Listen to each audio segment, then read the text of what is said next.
merupakan salah satu penyakit yang berbahaya, terlebih lagi jika statusnya sudah menjadi kronis. Sebelum semakin parah, apakah ada tanda-tanda seseorang mengalami gagal ginjal yang bisa kita pantau? Berikut penjelasan dari Dokter Loh Ping Tyug. Now, what are the signs and symptoms that you potentially may experience? Fluid retention, as in swelling in the legs, ankle, or feet. Why in the legs, ankle, and feet? Because by gravity, the water will go down to the most dependent area, which is your legs and ankle. So sometimes patient will tell you only after walking for a long time, the legs swell up, but when they're first thing in the morning, is okay, because when you lie down, the water is distributed throughout your body onto your back and into your lung. You don't see it, but the days goes by, your leg get more and more swollen. You might feel short of breath for two reasons. Actually, for three reasons. You can have shortness of breath because the water build up in the lung. You get shortness of breath because you're more anemic, or eventually the shortness of breath will get quite severe when the acid starts to build up in the blood as well. So you're actively trying to blow off the carbon dioxide to reduce the acid level in your blood. Some may even experience chest pain or chest pressure due to the high water buildup and strain on the heart.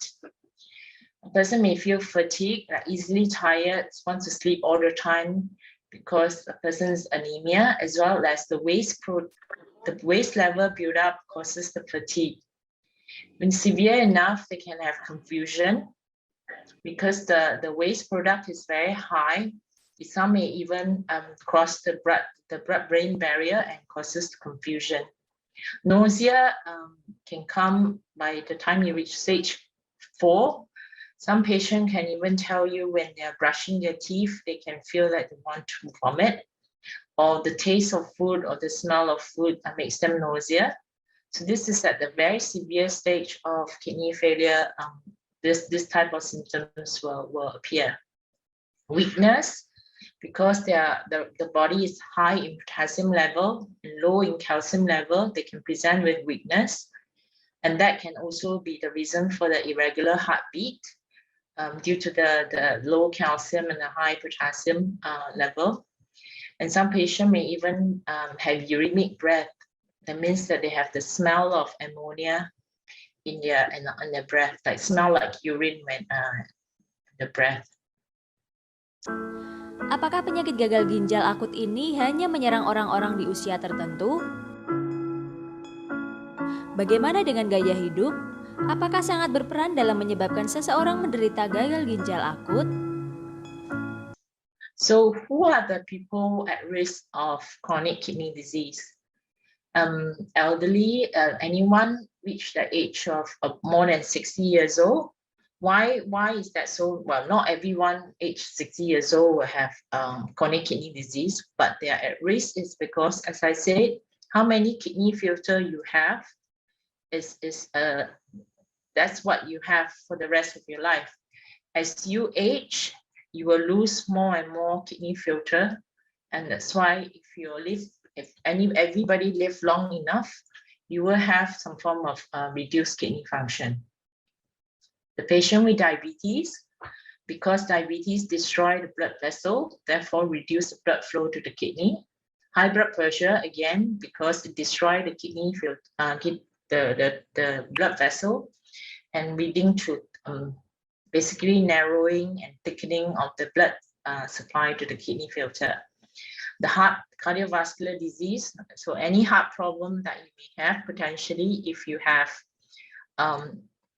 reduced heart function, so your heart is not pumping enough blood to the rest of your body, including your kidney. So your kidney will actually suffer due to not enough blood flowing through it. So if you don't have enough blood flowing through your kidney cannot clear the waste. Malignancy, why cancer is actually a risk factor as well, because any cancer that involves the abdominal part can potentially causes obstruction to the kidney tubing, the ureter, and as well the cancer treatment, the cancer drugs were actually some of the cancer drugs are nephrotoxic. They can actually destroy the kidney cell and the filter. Gout. Okay, when you have gout, actually, when you feel pain in the joints, because of the deposition of the uric acid in your joints, same deposition of uric acids happen in the kidney as well, in the kidney tubings and in the piping part of the urine pipe. But we don't experience pain in our kidneys because the kidney itself have no pain receptors. So don't think that the gout only affects the joints, actually affects the kidney as well. Every time you have a gout attack, it's harmful to your kidney. Kidney stone. So if you have stones causing obstruction, urine cannot flow out properly. It will cause back pressure onto your kidney and slowly destroy the filter. Any autoimmune condition, for example, lupus, IgA, these are the conditions where your own body produce antibody that attack the cell. And unfortunately, kidneys are usually, because kidney have blood flowing through it and the filter traps all this antibody. So the antibody can actually damage the kidney filter as well. Thyroid diseases, either hyperthyroid, as in high in thyroid levels, or low thyroid levels, both can actually cause kidney disease, because our body needs normal thyroid hormone to function properly, including the kidneys. So people that are born with low birth weight, as in they're small in size at birth, it's because the reason is when you're smaller in size, you have less kidney filter at birth. Preeclampsia, meaning a condition where you have very, very high blood pressure during pregnancy, usually come on at the third trimester of the pregnancy. The blood pressure can get really, really high and can destroy the kidney in a very fast manner. The viral infection, especially the hepatitis B, C, and HIV, they can also directly harm the kidneys. Patient with recurrent UTI, if they don't actually pick up properly and treat it well, especially if the recurrent UTI, in fact, as in the kidney itself, the one getting infection, not just in the bladder, infection extend to the kidney itself, that can, after a long recurrent disease, it will destroy the kidney filter. Anyone with a family history of kidney failure, potentially if the reason for the kidney failure is genetical, as in, for example, in polycystic kidney, that can be, you should be aware and go for checkup. Anyone that recovered from acute kidney injury, AKI, means that you've taken the wrong medication or wrong or something that causes your blood pressure to drop. For example, in the situation of sepsis, your kidney acutely shut down. But when they recover, usually they don't recover to the full kidney function. So they are more at risk of getting chronic kidney disease. Jika sudah melihat adanya gejala atau tanda-tanda dari gagal ginjal kronis, jenis pemeriksaan apa yang seharusnya dilakukan oleh pasien untuk memastikannya? Berikut penjelasan Dr. Loh Ping Tyug. Now, it's very easy to pick up who have or who doesn't have chronic kidney disease. Very simple test, very not expensive as well. You do a urine test, you look at any urine red blood cell, white blood cell, any urine cast. And urine can also pick up any UTI. And we look at for urine protein and urine albumin, because the level tells you how much protein have passed through your kidney filter, which not supposed to. That means your filter has lots of damage. And the blood level of your waste, for example, the urea and creatinine, because they're the cheapest and easiest one to do. And usually we will estimate the GFR. I'll come back to that, and kidney ultrasound. So why do we look at GFR? Okay, if you just measure creatinine, sometimes a creatinine can be normal.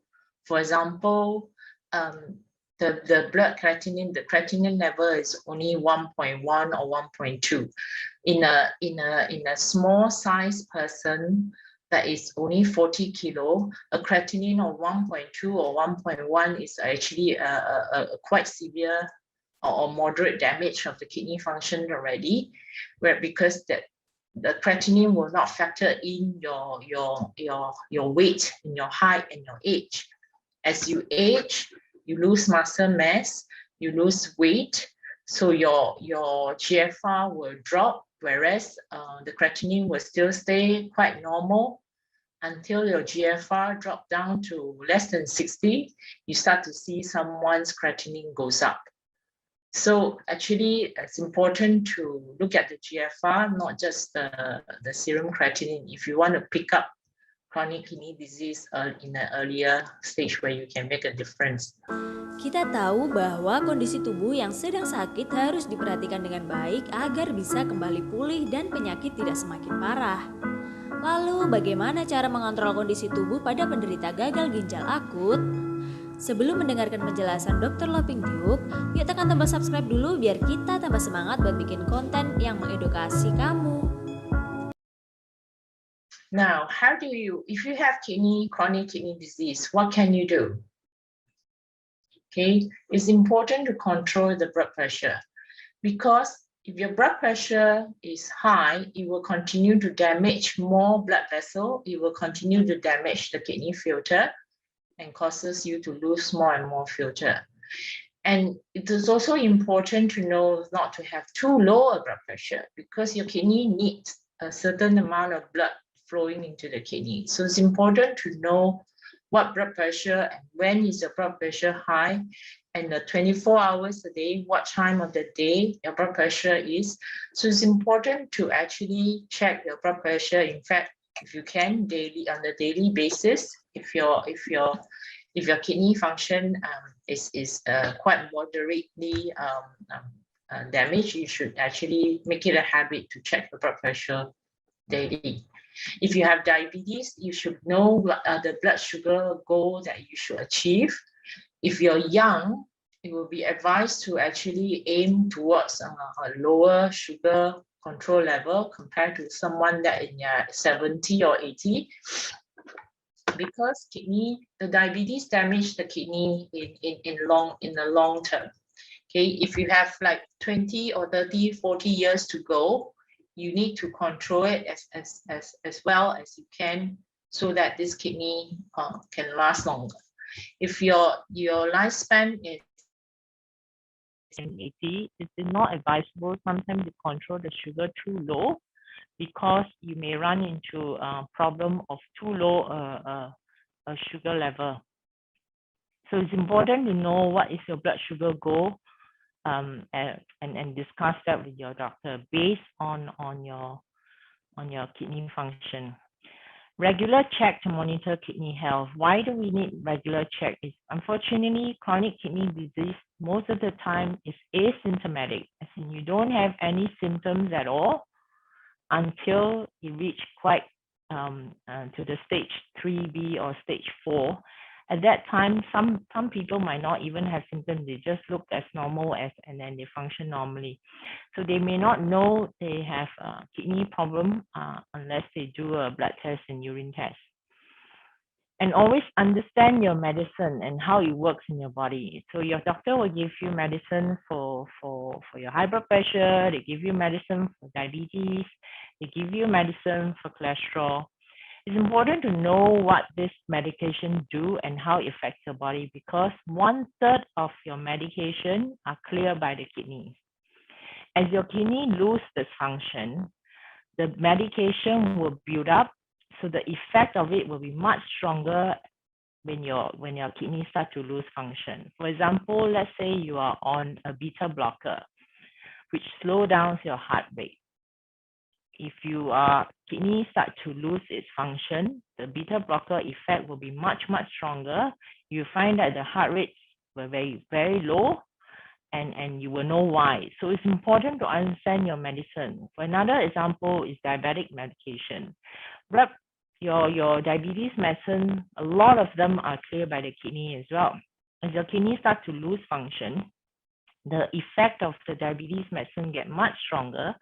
You find that your sugar level, how come suddenly got quite so low, so well controlled? It's not because you are eating differently. Most of the time, it's probably because the medications start to have a stronger effect in your body because it's not being cleared by the kidney. It's very important that you develop a meal plan.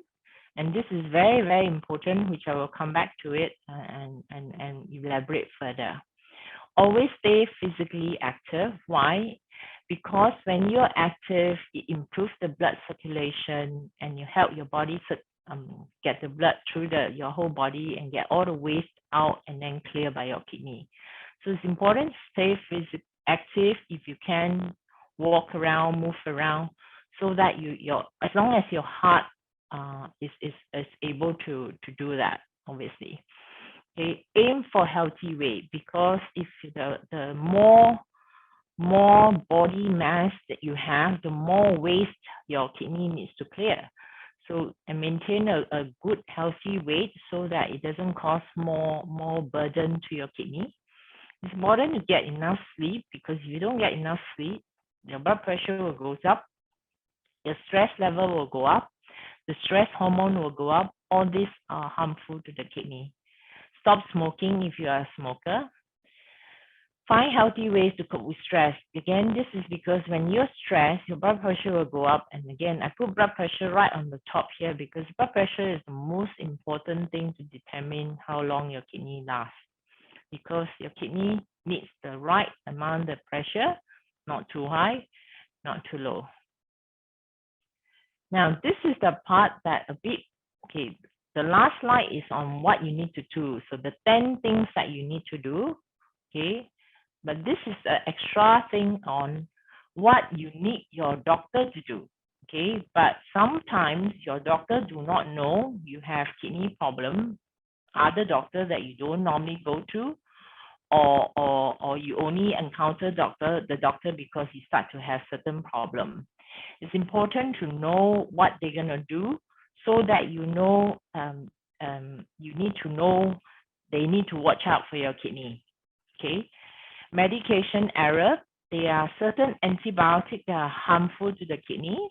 Most doctors should know, but just in case you're on antibiotic and you have chronic kidney disease and your kidney damage is quite severe, you need to tell the doctor that, and you make sure this antibiotic is not toxic to my kidney. But in a certain case where there are no any other antibiotic, let's say this bacteria is a very resistant bacteria, only this particular antibiotic can kill it, but this particular antibiotic is harmful to the kidney. Sometimes there is a risk and a balance that you have to achieve. You have to maybe actually adjust the dose so that it matches the kidney function. Also, the other very, very harmful medication is a painkiller. Usually we call the NSAID, the non-steroidal anti-inflammatory, and the COX-2 inhibitor. They are harmful to the kidney because they reduce blood flow to the kidney. So you can be treating the pain, for example, in gout or after orthopedic surgery. You may have to take this medication to reduce the inflammation. But while you're reducing the inflammation, if you take this medication long enough, or if your kidney is already quite damaged, it can further harm and reduce the kidney function. Improper dosing, for example, if let's say the doctor do not know your GFR, your creatinine level may appear normal because you are quite a small person, or your muscle mass is low, you have a very small weight, your creatinine may be normal, and so the doctor might give you a dose of the medication that is over your actually what your kidney can clear. So it causes more effect. You experience a more side effect of the medication because your kidney cannot clear the medication well. Inadequate monitoring. There are medicine and supplements that have sometimes high in potassium, some are high in phosphate, some actually can cause low sugar. Like for example, diabetes, you have lower sugar level because your kidney function is low. So these are the one that you need to watch out for, and that's why a frequent monitoring will pick up blood test to pick up whether you have all this effect due to a medication that was introduced to you, but your kidney function is low, and the effect of it may not be picked up if you don't monitor it.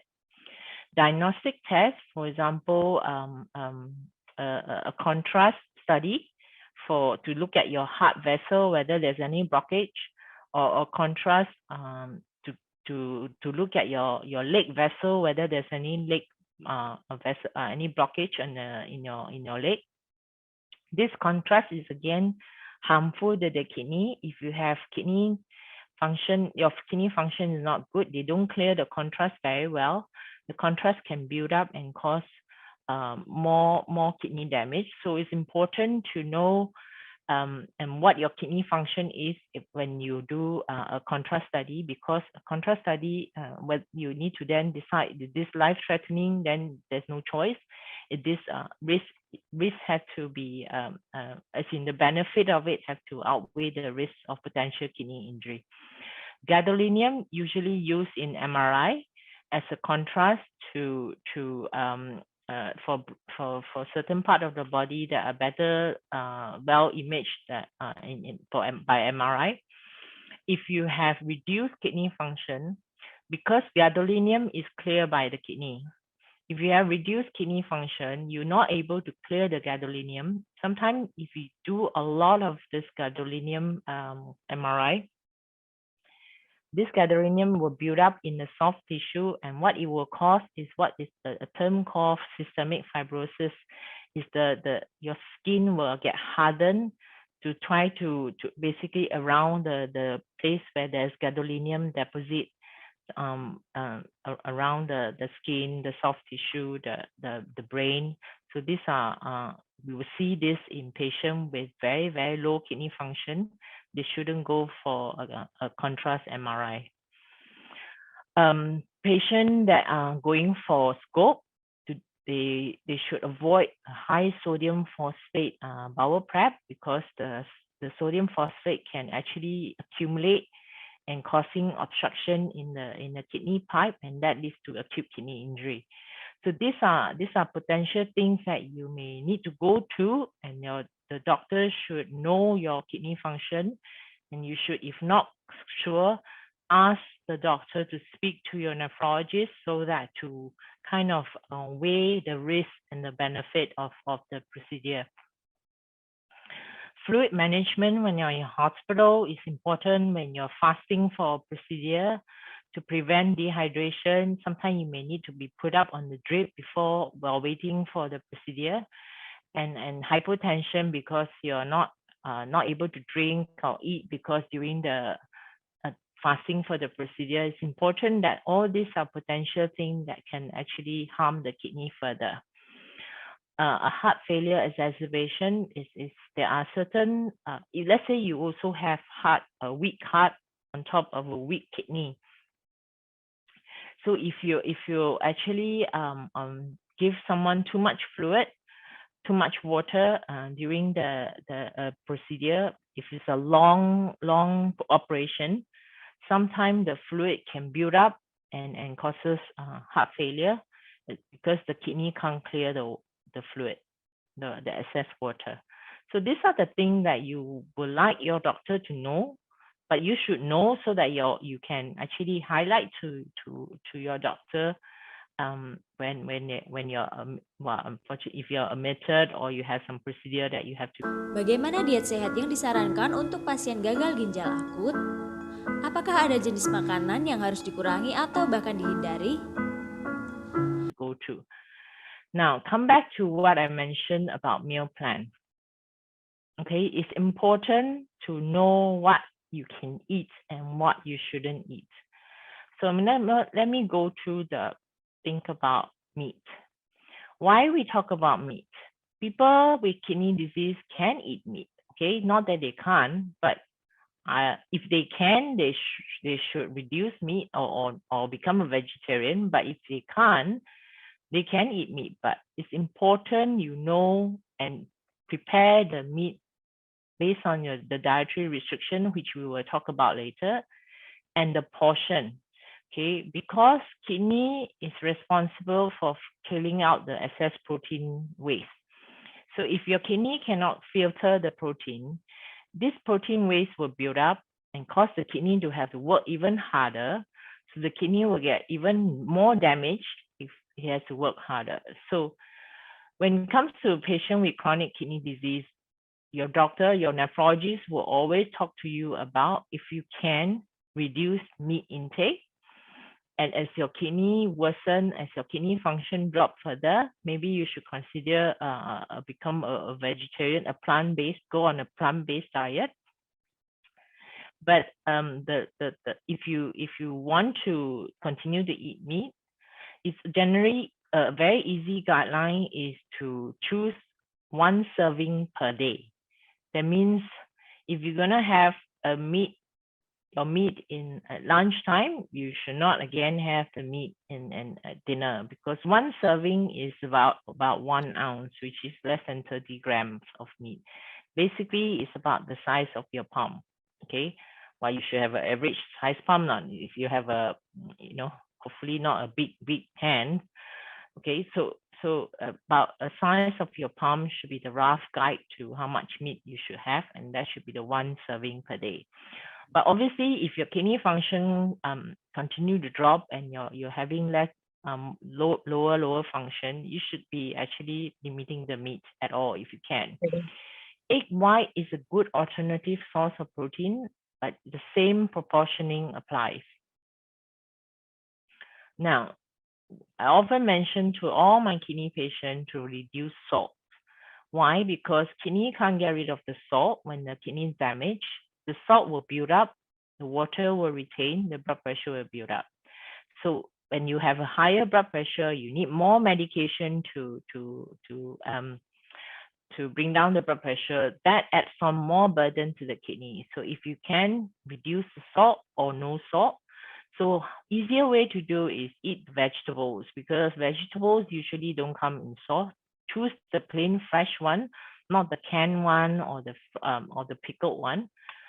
If you need to choose the meat, fresh is best. Okay, the meat usually go for the skinless chicken, fish, and the lean cuts of meat. Okay, rather than don't go for the marinated one, the already in the can, or the smoked, the one that added salt, brine, or cured, because they have lots and lots of salt in it. So a dry salted fish is a no-no. So if you eat just a small little piece of dry fish, salted fish, the amount you have, actually you can have the salt for the entire week. Always check the nutrition facts label on the food that you buy, so that you can compare the sodium levels in the food. Okay, always go for the low reduced sodium or no salt added. That will be better. Okay, pay attention to the preparation of food. Example, the pickled one, those with condiments usually have a lot of salt in it. For example, the condiments such as mustard, ketchup, barbecue sauce, those have lots and lots of salt in it. Cook your rice, your noodle or pasta, or even your hot cereal without salt. Okay, don't add salt into the when you boil the noodle or the pasta. You should reduce. You should not go for the instant rice, noodle, pasta, or cereal mix, because they already usually will have salt added onto it. Prepare and eat more food at home, because when you eat at home, you can control how much salt is added, and you can because when you eat out, there's no way you can actually reduce salt. Okay, without salt, some patient will tell me there's no taste to their food. Actually, there's so many ways you can add flavor to your food. Any herbs you like, any spice, you can add lime, lemon, vinegar, etc. to make your food have different flavor. It doesn't have to be salt.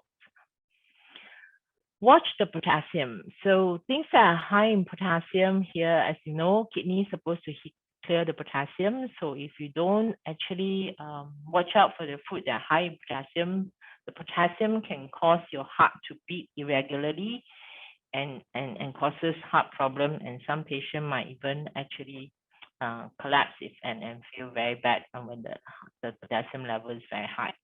So go for the grapes, cherries, bell peppers, cauliflower, cabbage, olive oil, onion, garlic. These are all the good low potassium that you can content or that you can add to your food. Avoid avocado, bananas, honeydew, dry fruit. Usually all the dry fruits have quite high potassium in it. The legumes, your milk, nuts and seeds. Okay, the orange juice, all the pumpkin, buttersquash, and potato. Okay, potato is important to know that potatoes are high. Potato and tomato are high in potassium. Now, be very careful when you choose the low sodium food, because sometimes when you taste the food, it labeled as low sodium, but it still tastes salty. The low sodium is substitute with potassium salt to make the saltiness. So be careful when you go for low sodium food, although you want the low sodium, but they may actually substitute with potassium salt. Okay, the other minerals that you need to watch out for is phosphate. Usually comes in the dairy, so milk, cheese. Okay, again, the nuts and the seeds and the peanuts, all the nuts, all no. Okay, the beans, the peas, then you have the grains, your cereal, your oat. Okay, you can eat them. You just need to know how much quantity so that your phosphate level does not become too high. Things that are in the chocolate, your Milo, quite high in phosphate. So these are the top 10 highest phosphorus food. First one here, tuna, pork chop, okay, tofu, milk, chicken, scallop, the lentils, the pumpkin seeds, the beef, the quinoa. So actually, if you cut off your meat, most of the phosphorus is actually not so difficult to control. Okay. Now, this is a guide how you look at the food label. Don't look at the percentage. Always look at the milligram. So here it says sodium 180 milligrams. So how much sodium you should have per day should be less than 600 per meal. Or if you want to count the day, it should be less than 2 grams per day. But per meal, it should be about range between 500 milligrams per meal. So look at your salt content. Pay attention to the potassium. So go for the low potassium. Low potassium should be less than 100 milligram. Anything higher than 300 milligram is very, very high potassium. So always choose below 200 or below 100 if your potassium level is high from the blood test. Phosphorus, again, go for 50 to 100 range. Anything more than 100 is usually quite high in phosphate.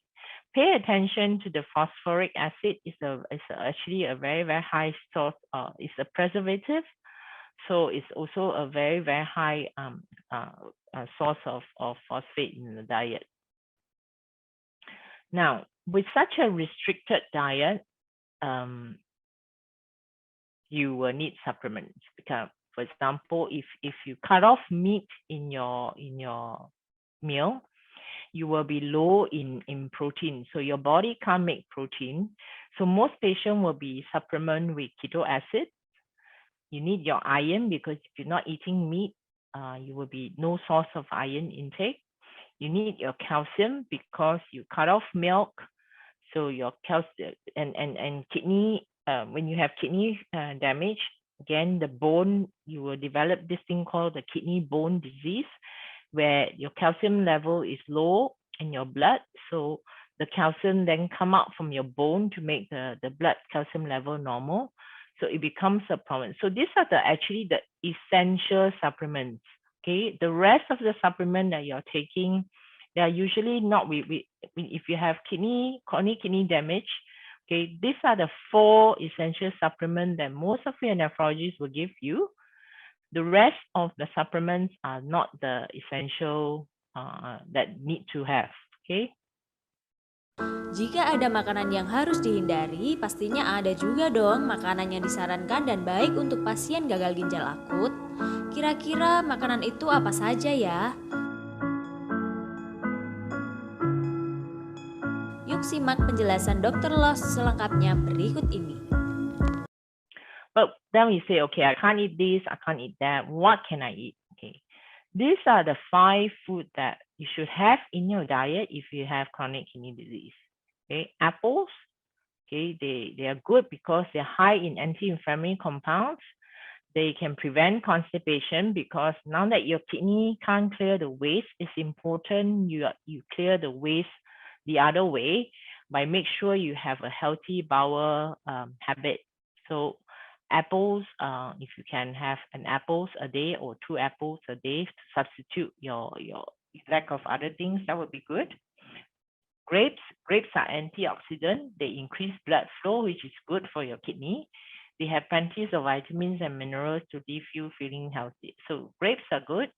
Cabbage, again, a very, very good vegetable to take. Lots of phytochemicals. What are phytochemicals? They are basically chemicals that break up free radicals. It's not good to have free radicals in your body because they cause cancer, they cause the cell not able to build properly. So these are able to, so cabbage have lots of that.